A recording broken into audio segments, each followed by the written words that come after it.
આજની ધર્મકથા. પ્રણામ. પન્યાસજી મહારાજનો અંતિમ ચાતુર્માસ માટેનો વિહાર. એમની માટે અંતિમ જેવું કંઈ જ નહોતું. એમની માટે તો ગુરુની આજ્ઞા એ જ અંતિમ શબ્દ હતો. જે પરિસ્થિતિની અંદરમાં આપણે વિચારી પણ ન શકીએ કે આપણે એક બેડમાંથી બીજા બેડમાં જશું, એવી પરિસ્થિતિમાં પૂજ્ય રામચંદ્ર સુરીશ્વરજી મહારાજાની આજ્ઞા થતાં સાહેબ છેક પિંડવાડાથી પાટણ જવા માટે તૈયાર થયા. રસ્તાની અંદર કેટલી મુશ્કેલીઓ આપણે ગઈકાલ સુધી જોયું. ગ્લુકોઝના બાટલા ચડાવવા પડ્યા, કેટલી વાર રોકાઈ જવું પડ્યું, પગ ન માંડી શકાય, ડોળી સુધી પણ પગ ન માંડી શકાય એવી વીકનેસ. શરીર તો જાણે એમ લાગે કે સાવ આમ હાડનો માળખો થઈ ગયું હોય હાડકાનો, એટલી હદ સુધી નબળાઈ તરફ આવતું ગયું. ચિત્રાસણી પહોંચ્યા. ત્યાં ડીસાથી આવેલા યુવાનો એ ડોળી ઉપાડવા માટે આવતા. એમને એવું લાગ્યું કે ડોળીમાં સાહેબને નથી જ ફાવતું. એક તો જીવનમાં ક્યારેય વાપરી નહીં, બીજું માનસિક રીતે ડોળી એક્સેપ્ટ ન થાય. ગુરુદેવની આજ્ઞા હતી એટલે વાત સાચી છે, પણ માનસિક રીતે સતત એમને રહ્યા કરે કે મારું વજન હું કોઈક વ્યક્તિને આપું છું. સાધુથી કઈ રીતે આ કરી શકાય? હું આખા જગતનો ભાર વહન કરવાની જવાબદારી પરમાત્માએ મારા માથે મૂકી, મારા ખભે મૂકી, અને હું મારું વજન કોકના ખભે મૂકું. સંવેદનશીલતાઓ જ્યાં આટલી બધી જીવતી હોય ને, ત્યાં કોઈ પણ પ્રસંગ એ કંઈ એવી જ વિચારણા આપી જાય કે જે આપણી કલ્પનાથી પરે હોય. આજે આપણને કોઈ પણ જગ્યાએ ક્યાંય પણ કોઈ જીવને આપણા કારણે મોટામાં મોટી પણ તકલીફ થતી હોય ને તોય વિચાર નથી આવતો. અને એવા સમયે જ્યાં આવશ્યકતા છે, એવી પણ જરૂરિયાતોના સમયે પણ ક્યાંય કોઈને તકલીફ આપવા માટે પન્યાસજી મહારાજનો જીવ ચાલતો નથી. એ ડીસાના યુવાનોએ નક્કી કર્યું કે હવે સ્ટ્રેચર ઉપાડશું અને આપણે સ્ટ્રેચરમાં સાહેબને લઈ જશું. એ યુવાનોને પણ ધન્યવાદ આપવા ઘટે. કેવા એ ગુરુભક્ત યુવાનો હશે. સવારે 4 વાગે ડીસાથી જ્યાં સાહેબનો વિહાર હોય ત્યાં આવી જાય, સ્ટ્રેચર ઉપાડે, આગલા મુકામે સાહેબજીને પહોંચાડે, પછી ડીસા ભેગા થાય અને પછી પોતાના કામ ધંધે વળગે. પાછા બીજા દિવસે આવે અને આ જ રૂટીનને અનુસરે. આજે આપણે વિહાર સેવા ગ્રુપને જોઈએ છીએ. ખાલી સાહેબની સાથે ચાલીને બીજા મુકામ સુધી જવાનું છે તો પણ આપણને કેટલો સદભાવ થાય છે એ લોકો ઉપર, કે સરસ સાહેબની સિક્યોરિટી માટે આ લોકોએ કેટલું સરસ પોતાના સમયનો ભોગ આપ્યો અને કેટલું સરસ કાર્ય કર્યું. તો આ ડીસાવાળા યુવાનોનો તો આપણે કઈ રીતે ધન્યવાદ આપીએ. એ જે પણ એ સમયે યુવાનો હશે, અનામી યુવાનો હોય, આ લોકોનું કોઈ નામ ન હોય. નામ હંમેશા છે ને મોટા વ્યક્તિઓનું હોય. નાના વ્યક્તિઓ જે ભૌતિક રીતે નાના હોય પણ ગુણથી એટલા મોટા હોય કે એને પોતાનું નામ આવે એવો વિકલ્પ પણ ન હોય, અને કાર્યો એટલા મોટા કરીને જાય કે આજે આપણે એ કાર્યોને જ્યારે એનાલાઇઝ કરવા બેસીએ ત્યારે ખરેખર એમ થાય કે ખરો પુરુષાર્થ તો આ લોકોનો હતો જીવનમાં. 4 વાગ્યામાં આવીને પન્યાસજી મહારાજને સ્ટ્રેચર પર ઉપાડો. આપણે છે ને એકવાર આ સ્ટ્રેચર પર ઉપાડવા એ પણ એક કળા છે. એની અંદર 4 જણનું બેલેન્સ અને 4 જણની ઉપાડવાની પદ્ધતિ, એના પ્રમાણે હાથ ઉપર સ્ટ્રેસ આવે 4 જણને. એ સ્ટ્રેસ જે ઉપાડે એને અનુભવાય. આ લાભનો વિષય હતો, પણ હું જે કહેવા માગું છું એ આ છે કે યુવાનોએ કેવી કમાલ કરી હશે. 4 વાગ્યામાં આવવાનું, 3-4 કલાક 4.5 કલાક સુધીના એ વિહારો થાય. એ વિહાર પછી ઘરે જવાનું અને પછી પોતાનો સામાન્ય જે કામ ધંધો છે તે કરવાનો. એટલે આ બધું એ યુવાનોએ કર્યું, એમને પણ ધન્યવાદ. અને આ બાજુ સાહેબની શારીરિક વેદના એ પણ એટલી જ વધતી જાય. અને હવે સાહેબ બેસી જ ન શકે. આગલા મુકામે પહોંચ્યા પછીથી પણ બેસી ન શકે. અને એટલું બધું લાગે કે શિષ્યોને પણ એવું લાગે કે હવે કોઈ કામ માટે પણ એમને બેસવું એ હિતાવહ નથી લાગતું. પણ છતાંય કેટલીક વાર કોઈક યોગ્ય જીવ આવી જાય તો આ જ પન્યાસજી મહારાજ કે જે સ્ટ્રેચરની અંદરમાં વિહાર કરે છે, એ જ પન્યાસજી મહારાજ એકદમથી બેસી જાય અને 15 મિનિટ 20 મિનિટ સુધી સામો જિજ્ઞાસુ વ્યક્તિ હોય એની જિજ્ઞાસાને પૂર્ણ કરે. બધા જ મુનિ ભગવંતોની ના હોવા છતાં પન્યાસજી મહારાજ એવું કહેતા કે કોઈ મારી પાસે આવ્યું હોય અને હું એની માટે જો બેસી પણ ન શકું તો એ મારી માટે ધિક્કાર છે. અને જેવું એ વ્યક્તિ વહી જાય એટલે તરત જાણે વૈદની અકર્મનો હુમલો થયો હોય એવી રીતે ફરી પાછા સાહેબને સૂઈ જવું પડે. આ બધી વસ્તુઓ છે ને આપણને બહુ આપણા ભેજાની પાર લાગે કે કોઈ માણસ આટલું બીમાર છે તો એ બેસી કેવી રીતે શક્યું, અને જો આટલી મિનિટ બેસી શક્યું હોય તો આટલું બીમાર કેવી રીતે હોઈ શકે. પન્યાસી મહારાજની આ વાતની સાથે છે ને કનેક્ટ કરતી એક વાત યાદ આવે, અધ્યાત્મ યોગી આનંદગંજી મહારાજની. એ એકવાર જોધપુરની ટેકરીઓ પર ગયા હશે અને જોધપુરના મહારાજાને ખબર પડી કે અહીંયા આનંદગંજી પધાર્યા છે. એટલે એમને એમ થયું કે હું હિત શિક્ષા સાંભળું. એટલે એણે કહેણ મોકલાવ્યું કે ભાઈ જોધપુરના રાજા જે છે, જોધપુરના મહારાજા, એ તમારી પાસે હિત શિક્ષા માટે આવે છે. એટલે યોગી રાજા તો કીધું ભલે પધારે, એમની ઈચ્છા હોય તો. અને એ આવ્યા, યોગીરાજની સાથે એ વાતચીત કરવા બેઠા. એ સમયે હિત શિક્ષા લેતી વખતે અચાનક એમનું ધ્યાન ગયું કે યોગીરાજના કપડાં એ ટેકરીમાં યોગીરાજની જરાક દૂર પડ્યા છે. કોઈ પણ જાતની હવા નથી. આ જોધપુર છે, પવનનો બહુ પ્રશ્ન નથી આવતો, પણ કોઈ પણ જાતના પવન વગર એ કપડાં જે છે એ એકદમ ધ્રુજતા હતા. એટલે એકવાર, બે વાર, ત્રણ વાર નોટિસ કર્યું. હવે આશ્ચર્ય થયું કે આ અચાનક કેમ આવું થવા લાગ્યું, બીજું કંઈ જ હલનચલન નથી ને કપડાં કેમ ધ્રુજી રહ્યા છે. એટલે પેલા જોધપુરના મહારાજાએ યોગીરાજને પૂછ્યું કે આ કપડાં કેમ આવી રીતે હલી રહ્યા છે.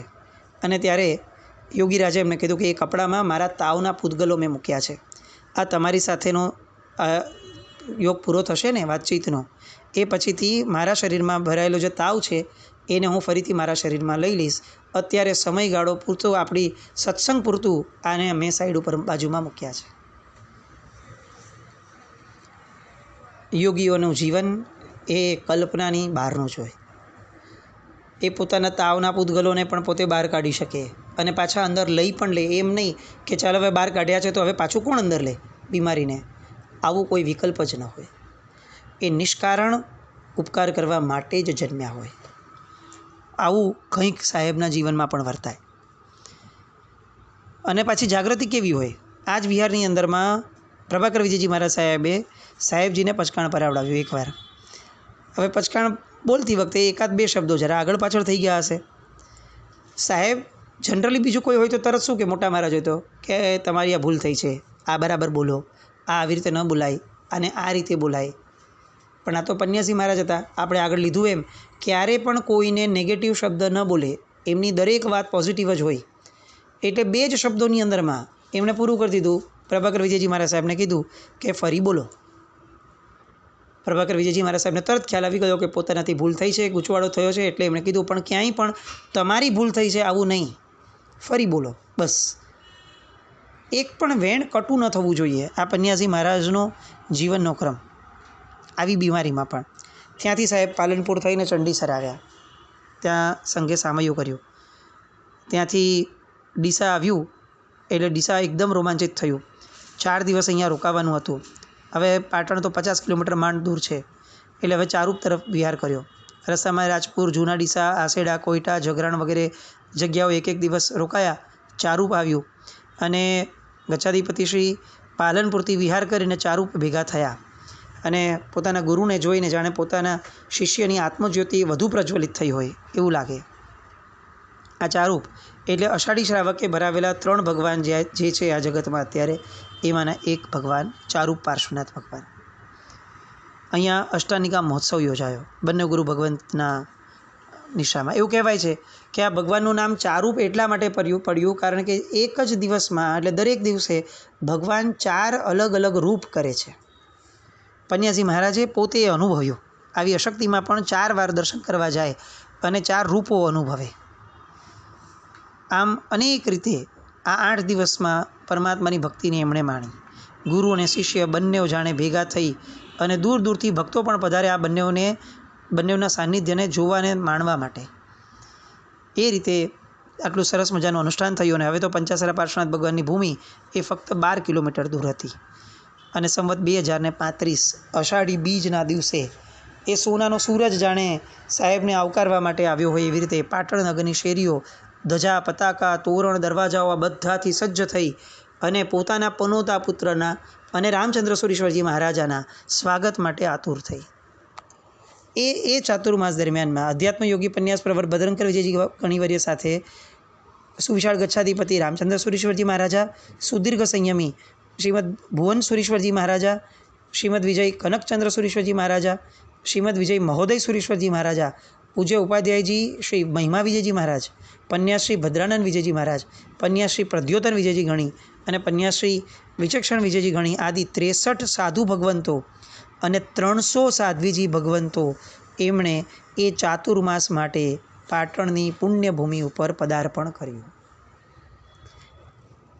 કાળક્રમે આ છેલ્લું ચાતુર્માસ બન્યું એમનું, જે કોઈને જાણ ન હતી, પણ આજે જાહો જલાલી હતી એ પન્યાજી મહારાજની આ જગતમાંથી વિદાયને અનુરૂપ હતી. 300 સાધ્વીજી ભગવંતો અને 63 સાધુ ભગવંતો સહિતનું એ ચાતુર્માસ, 363 મહાત્માઓ, અને એ બધાના કારણે જે એક પ્રવેશ આખું થયો અને પ્રવેશની જે જબરદસ્ત એ શોભા હતી, પ્રવેશનો જે માહોલ હતો, જે ઠાઠ હતો, એ આખા ઠાઠથી આગળ વધતા વધતા વધતા જ્યારે છેલ્લે પ્રવેશ કરવાનું થયું ઉપાશ્રયની અંદરમાં, ત્યારે સાહેબના મોઢામાંથી કેટલાક સામાન્ય શબ્દો જે નીકળતા હતા એમની તબિયતના કારણે, એ કેટલાક શબ્દોમાંથી નીકળ્યા. જીવ માત્ર પરમ પદને પામો, આ સાહેબના મોઢામાંથી શબ્દ નીકળ્યો.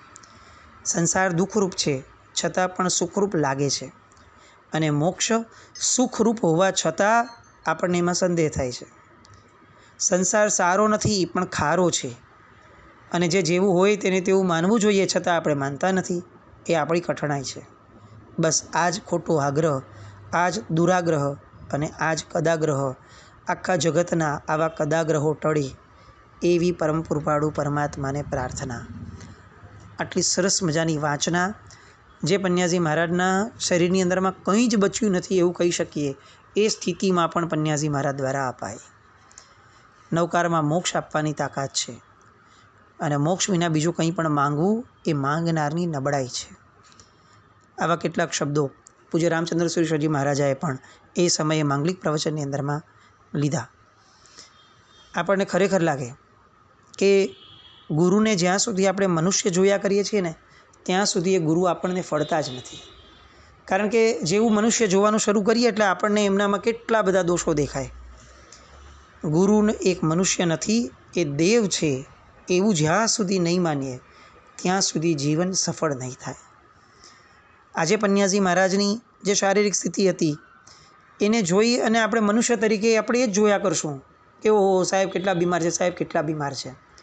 પણ જ્યારે એમને આપણે દેવ તરીકે ગણીએ ત્યારે એમની જે ચિત્તની પ્રસન્નતા છે ને, એ આંખે ઉડીને આપણને વળગે કે આ દૈવત્વ છે કે જે આવા દેહની અંદર પણ આવી પ્રસન્નતાને જળવાવી શકે છે. અને હવે સાહેબના બાળપણની યશોગાથા જે નગરીમાં હતી એ જ નગરીની અંદરમાં સાહેબનું આવવાનું થયું. પન્ના, સ્ફટિક, સુવર્ણ, રૌપ્ય, પાષાણ અને ધાતુના અગણ્ય પ્રતિમાજીઓ જ્યાં છે તેવું પાટણ.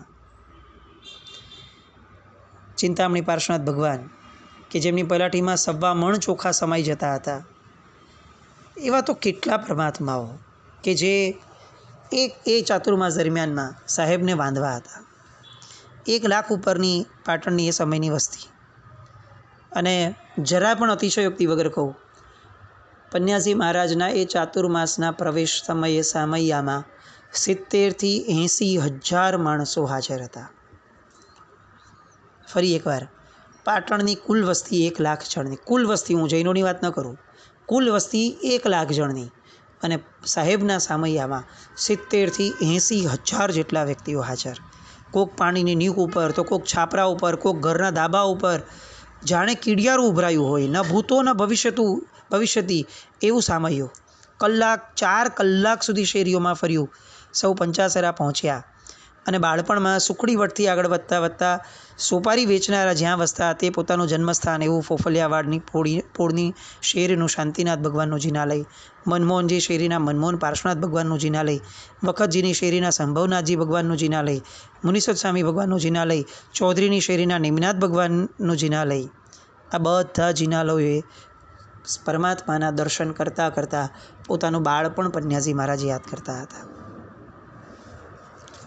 એ સમયે એમને ચંદ્રપ્રભુ સ્વામીના ઉલ્લેખ જે આવ્યા હતા એ આખી સુકૃત સંકીર્તનની વાત, ફોફલિયા વાડઈ પડમજીનો 78 બિંબ, બીજું દેહરું શાંતિનું એ પડીમાં પંચવીસ હોય, આવી બધી વાતો જે એમણે પાકી કરી હતી નાનપણમાં, એ બધી વાતો એ એમને યાદ આવવા લાગી.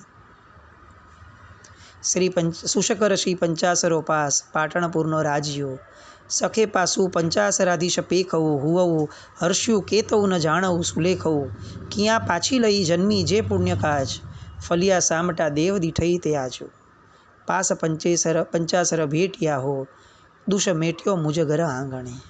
આવી બધી કડીઓ એ એમના મનમાં સતત અંદર કેન્દ્રિત થઈ રાખે. અને ચાતુર્માસ શરૂ થયો.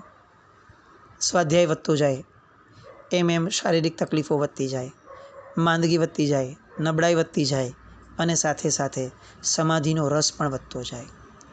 એક બાજુ દિવસે દિવસે કૃશ થતા સાહેબજી, જેમણે અનાજ તો લગભગ અનાજ બધું જ વર્ષોથી બંધ કરી દીધેલું, હવે તો પ્રવાહી પણ લેવાનું ઘટવા લાગ્યું. સાંજ એટલી નબળી જાય અશક્તિના કારણે કે સંથારા વર્ષ હોય, અને રાત્રે તો લગભગ નિંદ્રા જ ન આવી શકે એટલા વેદનાવશ. અને તેમ છતાં પણ મુખમાં પાણીનું બિંદુ પણ ન નાખ્યું હોય એવા સાહેબજી એ બીજે દિવસે વહેલી સવારે આસ્તે આસ્તે ચાલીને રોજ પ્રભુના દર્શન કરવા જાય ને જાય જ. ન વાપરવાની ઉતાવળ, ન શક્તિની કોઈ પરવા. જેની બપોર નબળી, જેની સાંજ નબળી, જેની રાત તો અતિ નબળી, એની સવાર સારામાં સારી, કારણ કે સવારે પરમાત્માના દર્શનની તાલાવેલી લાગે. આપણને ઘણીવાર એવું થાય કે બીમારી મળો તો પન્યાસી મહારાજ જેવી મળો, કે જે બીમારીની અંદરમાં પણ આવું સત્વ, આવી પ્રભુ ભક્તિ અંદરમાં અકબંધ રીતે પડી રહે. કોઈ બીમારી પ્રભુ ભક્તિના ભાવને કે આપણી સમાધિને ટેકઓવર ન કરી શકે એવી ક્ષમતા બીમારીમાં આવે જ નહીં, એવી બીમારી એ પન્યાસી મહારાજની. ઘણી જગ્યાનું ઘણી વસ્તુઓ વખણાય, ઘણા વ્યક્તિઓના ઘણા ગુણો વખણાય, પણ બીમારી કદાચ પન્યાસી મહારાજની વખણાય, કે જે બીમારી હોવા છતાં પણ વખણાય એવું જીવન જે જીવી જાણ્યું એવા પન્યાસી મહારાજ. પ્રભુના દેહને જોઈએ એટલે જાણે દેહ વિસરાઈ જાય, રોગ અને પીડા અદૃશ્ય થઈ જાય, અને દેરાસરથી પાછા ફરે ઈચ્છા શક્તિ ના બળે, પછી ગુરુદેવના દર્શન કરવા જાય અને ભાવથી વંદન કરે. પાટણની એ ધરા એ આ દ્રશ્ય જોઈને જાણે રોજ હર્ષના અશ્રુઓ છલકાવતી હોય એવું સરસ મજાની એ દ્રશ્યો રોજ સર્જાય. એકવાર એમના મુખમાંથી સાહેબ આગળ નીકળી ગયો કે સાહેબ હવે તો મારું આયુષ્ય પૂર્ણ થવામાં ખાસ વાર હોય એવું મને લાગતું નથી. અને જે સમાધિ આપવા માટે ગુરુ ભગવંતની સાથે રહ્યા છે, સમાધિ લેવા માટે, એ ગુરુ ભગવંત એમને એમ કે એમાં ચિંતા શું કરવાનું, મરશું તો જલ્દીથી ભગવાનને મળવાનું થશે. આ ભાવમાં આટલી સારામાં સારી આરાધના કરી જ છે એટલે હવે દેવલોક તો મળવાનો જ છે. હવે દેવલોકમાંથી સિમંદર સ્વામી ભગવાનને ભેટવા માટે પણ જઈ શકશું, અને તમે તો જશો જ, કારણ કે તમે તો આ ભાવમાં પણ આટલી સરસ રીતે પરમાત્માની ભક્તિ કરી છે, તો શક્તિ મળે ત્યારે તો તમે ક્યાં પાછી પાની કરવાના. રોજ પરમાત્મા પાસે વર સમાધિ, ઉત્તમ એવી સમાધિ માંગી છે, તો શરીરનું કષ્ટ હવે યાદ ના આવવું જોઈએ. કષ્ટ તો સારું છે કે ભગવાનને યાદ કરવાથી છે. દુઃખના નાશની ઈચ્છા એ આર્ત ધ્યાન છે, અને પાપના નાશની ભાવના એ ધર્મ ધ્યાન છે. દુઃખનો નાશ એ આપણે ઈચ્છીએ કે ન ઈચ્છીએ એની મેળે કોઈક સમય થઈ જ જવાનો છે, પણ પાપનો નાશ તો આપણે ઈચ્છવો પડશે, અને એ ઈચ્છવા માટે જ આ મનુષ્ય ભવ છે, કારણ કે બીજી એક પણ ગતિ એવી નથી જે પાપના નાશની આવી પ્રબળ ઈચ્છાઓ ઊભી કરાવી શકે. એક વાતો ઉદ્બોધન રામચંદ્ર સુરેશ્વરજી મહારાજાનું જબરદસ્ત. પિંડવાડાથી પાટણ આવ્યા એ પછીથી 10 મહિના થવા લાગ્યા. એ સમયે બાપજી મહારાજના શ્રીમદ વિજય ભદ્રંકર સુરેશ્વરજી મહારાજા એ પાટણથી નજીક ધીણોજ સંઘની અંદરમાં ચાતુર્માસ હતું એમનું. એ પત્યા પછીથી સાહેબનો ઉપકાર છે એમ વિચારી અને સમુદાય સહિત પાટણ પધાર્યા. પોતે આચાર્ય હતા, અને તેમ છતાં પણ પન્યાસી મહારાજના ચરણોમાં નમી અને ભાવપૂર્વક વંદના કરી. થોડા દિવસ ત્યાં રહ્યા અને સરસ મજાની અનુપ્રેક્ષાઓ પણ પામ્યા. સાથે સાથે ઓમકાર સુરેશ્વરજી મહારાજા અને મુનિવર યશો વિજયજી મહારાજ, આજે જે ભક્તિ યોગાચાર્ય યશો વિજય સુરેશ્વરજી મહારાજ જેમને આપણે ઓળખીએ છીએ તે, એ બધા ખાસ વિહાર કરીને સાહેબના વંદન અર્થે પાટણ પધાર્યા. રોજ રાત્રે બધા જ મહાત્માઓ એકસાથે બેસે.